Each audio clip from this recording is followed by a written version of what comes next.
네, 안녕하세요. 디지털 목자 최정현입니다.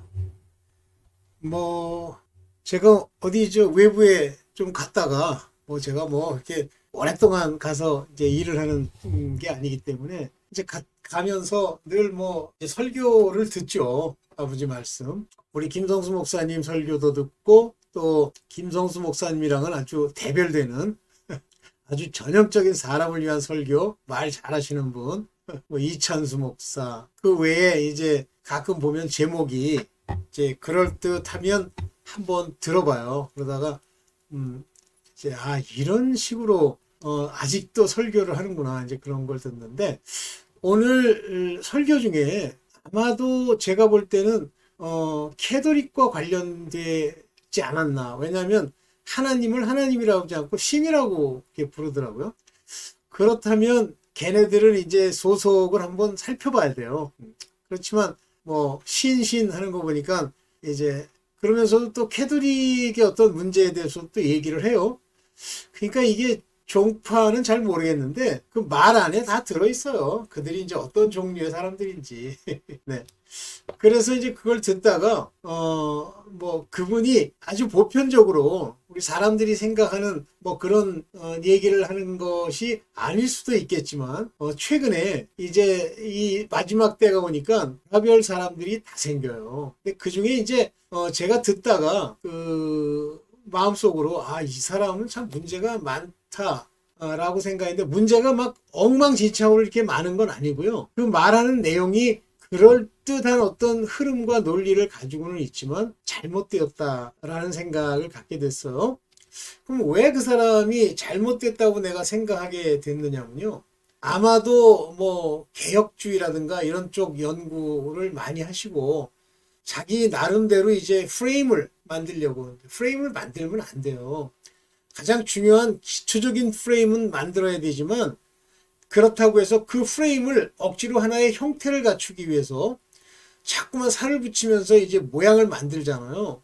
그러면 제가 늘 얘기하지만 돌아가지 않는 기계, 자기 딴에는 완성된 기계 같지만 실제 그걸 동작시키려면 동작하지 않는 그런 기계가 나와요. 또 돌아간다고 하더라도 어느 순간에 부서져 버립니다. 근데 이러한 내용들을 액면 그대로 받아들이는 사람도 있죠. 근데 내가 볼 때는 액면 그대로 받아들이는 사람은 아직 대한민국에 많지는 않아요. 그렇지만 그것에 영향을 받고 그것을 하나의 교리나 교훈으로 생각하고 그거를 되뇌이잖아요. 그리고 자기가 그거를 또 자기식 프레임으로 또 만들잖아요. 그럼 남이 큰 50평짜리 2층 집을 졌는데 받아들인 사람은 50평짜리 2층 집 못 져요.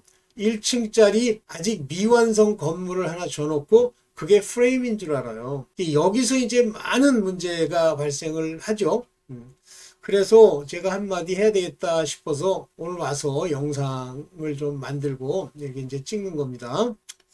다른 얘기를 하기 전에 먼저 그 양반이 이제 한 얘기를 중심으로 이야기를 좀 풀어가 볼게요.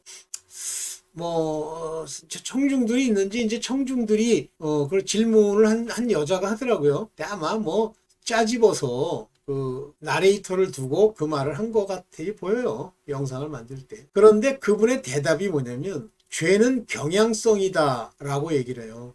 무슨 의미인지 저는 알겠어요. 무슨 얘기냐면 우리 안에 죄의 구습, 죄를 짓고자 하는 마음 이런 것들이 있다는 얘기예요. 구원받은 자라도 하나님의 구원받은 자라도 이런 표현은 안 맞습니다. 이제 구원을 알고 예수 그리스도의 말씀이 내 안에 들어와도 성령의 인도함이 아니면 우리의 죄의 뿌리라고 그 사람은 표현을 하는데 죄성이라는 표현도 쓰는데 그런 건 안 맞아요. 그런 표현을 쓰면 마치 자기는 아무 죄가 없는데 위에서부터 그 죄가 내려온 나머지 자기가 피해자가 된 것처럼 얘기를 하죠. No, 그렇지 않아요. 죄가 경향성이다. 그 얘기는 이제 마음의 구습. 그래서 이제 개혁주의를 운운하는 거 보니까 아마 그 개혁주의 중에서도 이제 켈비니즘의 일부를 받아들인 것 같은데 켈비니즘은 켈빈이 만든 게 아니에요. 켈비니즘은 켈빈 신학교의 아류들, 아이들 가짜들 많잖아요. 많진 않지만 가짜가 생겨나죠. 그 가짜들일수록 또 자기를 포장하기 위해서 새로운 형태의 글과 프레임으로 자기를 포장하고 만들죠. 그런 사람들이 얘기한 내용을 가지고 보면 어떤 문제가 생기냐면 걔네들 말로 성도들의 인내, 즉 성도의 인내라는 말은 다른 말로 하면 그 성도는 반드시 구원받는다 라고 하는, 따라서 이 성도를 구분할 때 everybody, 교회에 있는 자든 또는 자의적 믿음이든 스스로 믿는 것이든 몽땅 다 거기에 집어넣고 그 모든 사람에게 이제 입맛에 맞는 어떤 교리를 설명하려고 하다 보니까, 왜 그러면 하나님이 영원히 구원시켜줄 구속의 역사를 벌일 그 사람들이 왜 죄를 짓느냐 그러면 그렇게 얘기하는 거예요. 그건 죄가 있다는 게 아니야. 죄의 경향성이 내 안에 있다는 얘기야. 웃기고 앉았네. 그게 이제 웃기는 얘기들이에요. 조금 지식 짧은 거, 이 세상에서 뭐 주워 배운 조그만 거 가지고 장난질하는 거죠. 그런 사람들이 뭐 제가 볼 때는 신학 어쩌고 하는 곳에 많아요. 그런 아류들, 잡동사니들이 많습니다. 그러면서 이제 이 사람이 천주교를 얘기하면서 죄와 몸과는 관계가 없다. 그래서 천주교에서는 죄라는 건 몸에 붙어 있다라고 얘기를 한데 천주교도 그런 얘기 한 적 없어요. 알려면 제대로 알아야지. 몸, 그 사람들이 말하는 몸이라고 하는 건 헬라 말로 소마, 육체의 이 고기 덩어리를 얘기하는 게 아니에요. 우리 지금 눈에 보이는 외형, 이게 소마입니다. 걔네들이 말하는 건 사르크스. 사르크스라고 하는 건 몸과 내 혼이 서로가 서로에게 영향을 주면서 자기네들의 원하는 것을 하도록 돼 있는 그 속성, 그것이 우리는 육신이라고 번역하기도 하고 육체라고도 번역을 하는데, 그것이 바로 이 헬라어로는 하나같이 사르크스 이렇게 얘기합니다. 영과 혼과 몸이 할 때 이때는 영, 스피릿, 혼은 소울, 그 다음에 몸은 영어로는 바디, 헬라어로는 소마 이렇게 합니다. 그런데 그 사람 얘기가 이 죄는 몸속에 있는 게 아니래. 그래서 내가 모르는 사람이 저렇게 얘기하면 나중에 하나님 앞에 그 사람 결단코 하나님의 나라를 유혹으로 있는 건 둘째치고 지옥 안 가면 다행이에요. 네, 자 이제 그 얘기를 좀 하려고 그래요. 봅시다. 죄가 무엇이냐라는 얘기를 이제 계속 그분이 하시는데, 일부 성경에 있는 내용으로 그 내용만 가지고 보면 맞기도 하고, 그러나 구체적으로 들어가면 틀린 얘기를 계속 하는데, 그 양반이 오리지널 씬, 그래서 원죄를 얘기하더라고요. 그런데 이 원죄 개념이 제가 볼 때는 제 뇌피셜 플러스 저의 깨달음으로 보면 잘못된 표현이에요. 마치 원죄 그러면 나는 아무 죄도 없고 깨끗이 세상을 하나님 보시기에 하나님이 말씀하시는 바대로 다 행하는데 그냥 자동으로 위로부터 내려와서 내가 죄인이 됐고 그래서 죄를 짓게 되는 거다. 웃기고 앉았네. 오늘날 마지막 때 나 같은 자에게도 이 원죄가 무엇인지를 하나님이 깨닫게 해주셨다고 하면 본질적으로 아버지께 구하면 깨달음을 주십니다. 볼게요. 네. 자, 그러면 원죄라는 게 무엇이냐 한번 봅시다. 원죄라고 하는 것은 원죄. 아담이 범했으니까 이제 그에게 자동으로 죄가 있고 그 다음부터는 이제 죄, 똥물 밑으로 내려주듯이 내려주는 게 아니에요. 원죄는 선악의 판단을 너희 사람이 하면 하나님과 같이 될까 한다고 미혹하면서 속인 옛뱀 사단이 그들을 아담 이하 모든 사람에게 영향권을 미칠 수 있게 미혹시킨 거예요. 하나님의 말씀은요, 하나라도 내가 미혹되었던 미혹이 되지 않았던 그 말씀을 어기잖아요. 어겼다는 건 그 말씀대로 행하지 않죠. 그러면 죽음이라고 하는 것이 당연히 오면서 동시에 그 죄는 그가 그것에부터 속죄함을 얻을 때까지는 안 없어져요. 많은 사람들은 죄를 부지기수로 땅에서 줘놓고도 뭐 하나님하고 이렇게 예수께서 내 안에 말씀으로 줘서 죄사함을 얻게 했으니까 이제 끝났다. 이제 그게 착각이에요. 아까 경향성이란 말이 맞는 것이 그 속 안에, 그 인간의 속 안에 그 사람이 세상을 살면서 지어오던 죄, 어둠 속에서 배운 것, 이런 것들이 그 안에 그대로 있어요. 그것이 없어지려면 내가 죽어야 합니다. 죽었다, 사라졌다, 내 속 안에 내 자아, 내 혼, 내 몸의 욕심이 내게서 발동하지 않는다는 걸 의미하는 거예요. 그래서 이거를 허락한 하와로 말미암아 아담도 같이 먹으면서 소위 미혹되었다고 볼 수 있죠. 아버지 말씀을 경홀히 여긴 거예요. 그로 말미암아 모든 씨에게 소속을 변경한 사건을 촉발했다. 이게 중요한 얘기입니다. 아담 이후로 아담의 주인이 누가 되냐면, 그들을 좌지우지하는 그 주인이 누가 되냐면 바로 사탄, 옛뱀, 마귀가 되는 거예요. 그럼 마귀가 됐다고 그러면 그 옆에서 마귀가 그의 생각, 그의 모든 속안을 다 뒤집어서 끌고 가느냐? 그게 아니고요. 그렇게 끌고 갈 수가 없어요. 마귀는. 어떤 자들을 끌고 가냐면 그의 음성대로 하나님의 죄를 부지기수로 범하면 점점점 그에 대한 지배권, 그를 좌지우지할 수 있는 그런 권한이 마귀 사단에게 생깁니다. 그래서 이 소속 변경으로 인해서 무엇이 오냐면 죽음이 오는 거예요. 이제 영원히 살 수 있는 그러한 존재가 아닌 죽을 수밖에 없는 존재로 인간이 변질이 되는 겁니다. 그래서 원전한 옛뱀 사단의 생각을 받아들이겠다는 선언과 같아요. 그 통로를 제공했다는 거예요. 그래서 원수마귀가 그 통로를 통해서 우리를 이제 어두움 가운데로 끌고 갈 수 있는 생각이에요. 그거를 집어넣을 수 있는 그런 상태가 됐다. 그 전까지는 못 집어넣죠. 그래서 제공했고, 바로 이 원죄로부터 인간 경작이 시작되는 하나님의 마스터 플랜에 이 죄 짓는 것이 들어있어요.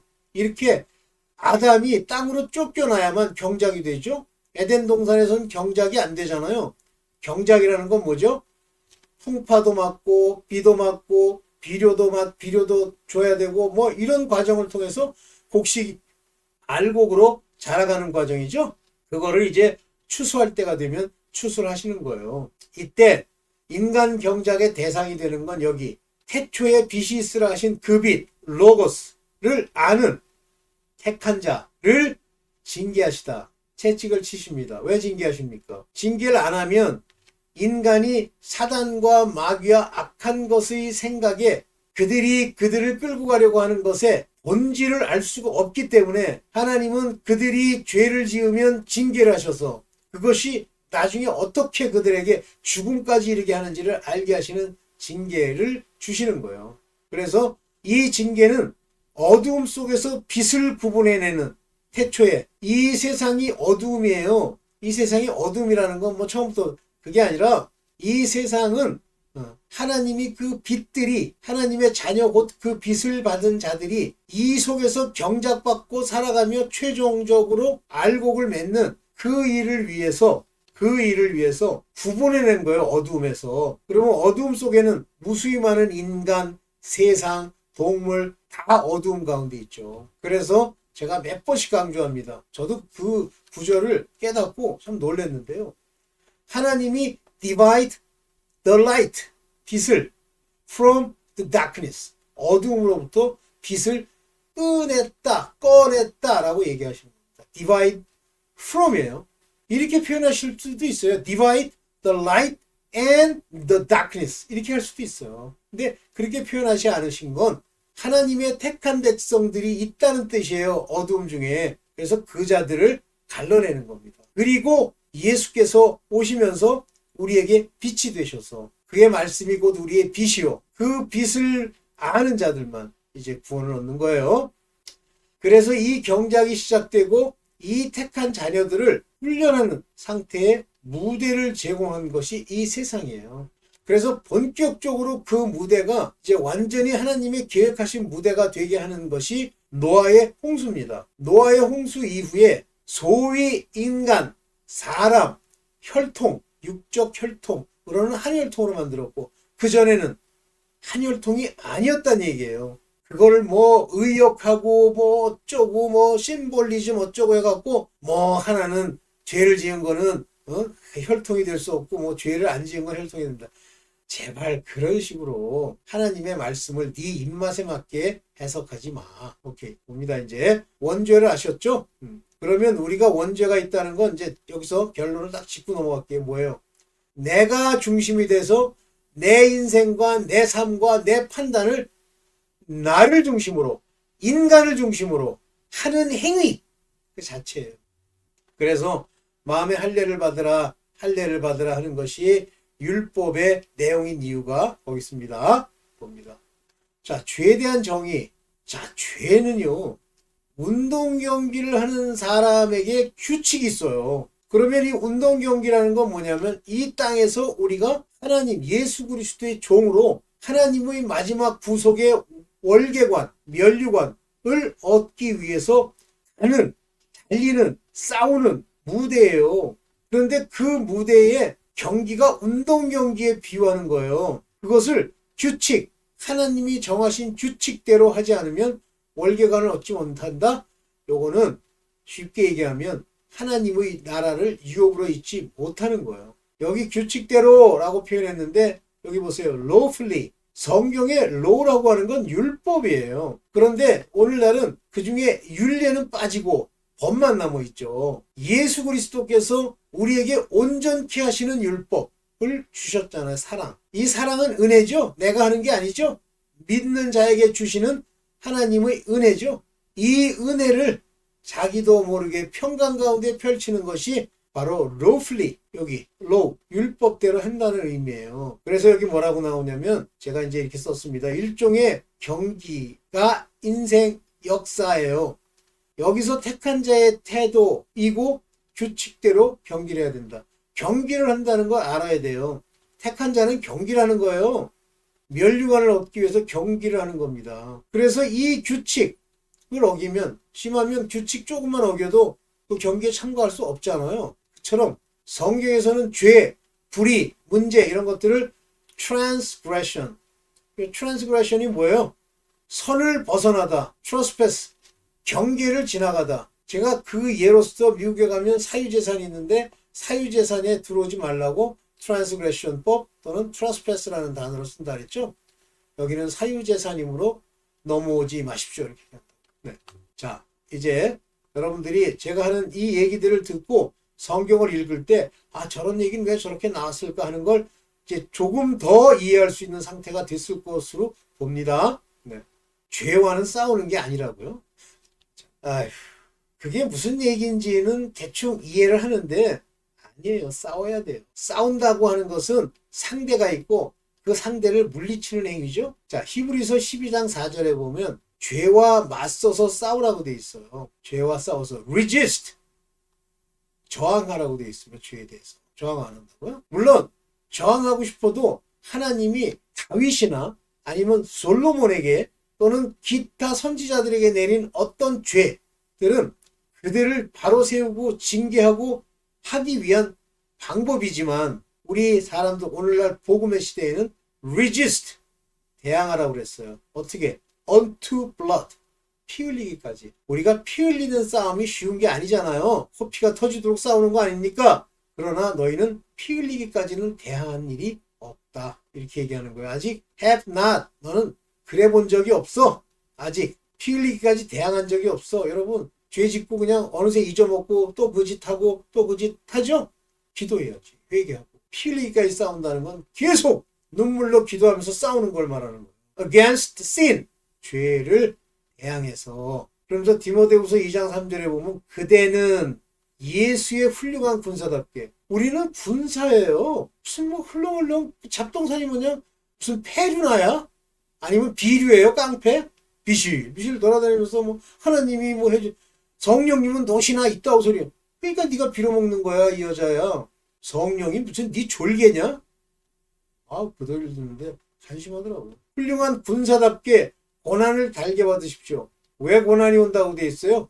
여기 고난이 뭐예요? hardness, 어려움이라는 거예요. hardness, 어려움을 달게 받아라. 어려움, 무슨 어려움도 없이 뭐 거지가 산다. 그건 버린 자야. 징계받지 못하는 자야. 하나님의 나라를 유업으로 잊지 못할 자야. 근데 뭐 저 사람은 뭐 하나님 안 믿어도 편안하게 내버려둬. 죄는 육체에 있는 게 아니다. 웃기고 앉았네.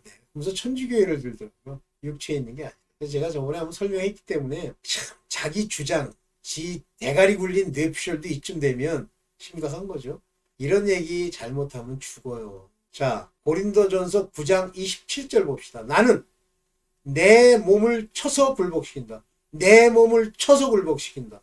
뭐예요? Keep under my body. 내 body예요. body. 소마를 밑으로 깔아 뭉개는 거예요. Keep. Bring it to subjection. 복종하도록. 굴복시킨다는 거예요. 남에게 복음을 전하고 나서 도리어 나 스스로는 버림을 받는 그런 신세가 되지 않으려는 거예요. 그랬더니 어떤 목사가, 개혁주의 목사가, 이거는 꼭 그렇게 죽는다는 게 아니라 겸손 떠는 거래. 웃기지 마. 웃기지 마. 하나님이 바울을 택했을지라도 이렇게 몸을 쳐서 굴복시키지 않으면 죽어. 만약에 몸을 쳐서 굴복시키려고 하는 자세가 없으면 그를 택하지도 않으셔. 이거 캐스터웨이라고 하는 단어. 이거 무슨 얘기예요? 버림받는다의 해석법인데 캐스터웨이. 던져버리다잖아요. 어디로? 지옥으로. 뭐 육체에 있는 게 아니에요? 몸, 소마, 목체에 있는 거예요. 자, 이 몸을 치는 행위가 경건해서 경건치 않은 자들을 그 경건치 않음으로 심판하시는 이유가 뭐냐면 하나님과 관계가 없는 거예요. 몸을 치는 것이 경건이에요. 그것이 디모데전서 4장 7절에 보면 경건함에 이르는 몸의 훈련. 몸뚱아리를 때려라 이거예요. 쳐라. 몸뚱아리를 쳐라. exercise. 몸뚱아리를 쳐라. 몸을 훈련해라. 거틀리로 경건함에 이르도록. 그러니까 뭐 행실이 그냥 가르치면 그냥 퇴퇴뱉고 그냥 뭐 사람만 안 본다 그러면 그 소나무 밑에서 오줌이나 넣고 이 짓을 하는데 경건치 않은 거죠. 그러면 경건을 얘기했잖아요. 이 몸의 훈련을 뭐 때문에 받습니까? 경건에 대해서. 볼까요? 자, 디모데전서 4장 8절에는 뭐라고 돼 있어요? 몸의 훈련, bodily exercise. 몸의 훈련은 profits little. 거의 약간의 유익이라고 그랬는데 little이란 말은 거의 없다. 유익이 거의 없지만 유익. 여기서 해석한 유익이라는 건 돈. profit이라는 건 돈. 그러나 경건의 훈련은 모든 면에서 유익하니 이 세상과 장차 올 세상의 생명을 약속해 준다 이렇게 돼 있어요. 여기서 거틀리는 모든 일에 모든 면에 유익하니 profitable 한마디로 부유해지고 높아지고 이런다는 뜻이에요. 이 profit이라는 단어는. 그래서 이 세상에서 뭐 잘 먹고 뭐 높아지고 하고 싶으면 경건해야 돼요. 하나님 믿는다고 돌아다니면서 경건은 개차반 더러운 짓이나 하고 돌아다니고 술이나 처먹고 이러는데 무슨 놈의 경건이 있어. 그리고 뭘 될 줄로 믿고 뭐 세상 열심히 뛰어다니면 되겠지. 그건 네 욕심이지 경건이 아니잖아. 여기서 야고보서 1장 27절 제가 늘 강조하는 것 자기를 지켜 세속에 물들지 않는 것입니다. 자기를 지켜 세속과 벗하지 않는 거예요. 세상 거 그대로 수행하면서 그럼 뭐 세상을 버리란 얘기입니까? 그럼 거지 같은 거 세상 거 하고 싶은 대로 다 하고 사람들 저렇게 같이 모여서 뭐 사업을 하려면 술도 한 잔 먹어야 되고 그럼 처먹어. 그리고 죽어.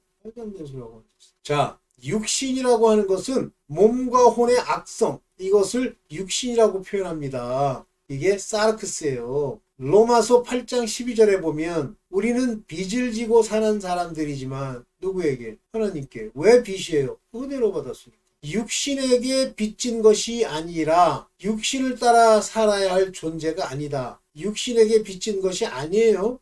이때 육신이라는 것은 혼과 몸의 악성, 사르크스.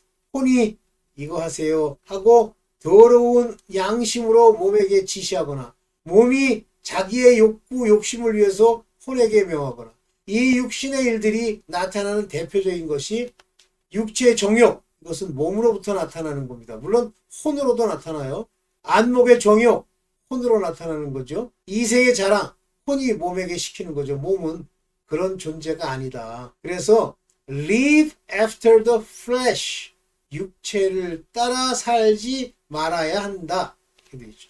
그러면 혼과 몸을 어떻게 이겨요? 이 악성을. 여기 보면 육신을 따라 살면 죽을 것입니다. 반드시 죽어. If you live after the flesh, you shall die. 죽을 거예요. 이 shall이라는 거 하나님이 너를 죽이는 거야. 그러면 여기는 성령으로 그랬는데 영어로는 영으로 이렇게 나와 있어요. 영. 근데 그게 대문자 스피릿으로 이렇게 썼는데 실제는 푸뉴마 그냥 소문자로 써도 돼요. 소문자로 쓰면 뭐예요?